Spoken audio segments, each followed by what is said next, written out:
ఎలా ఉంటుందండి మీ ఇద్దరి మధ్య రిలేషన్? అందుకే ఆ రిలేషన్ వల్ల నాకు ఆ ఫీలింగ్ లేదు.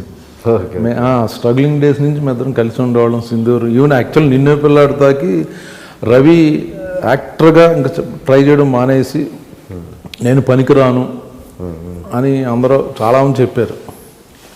అతను పనికిరాడు, ఎందుకు నువ్వు వేరే లైన్లో ట్రై చేయాలంటే తను అసిస్టెంట్ డైరెక్టర్గా అయ్యి నిన్నే పిల్లాడితే అసిస్టెంట్ డైరెక్టర్.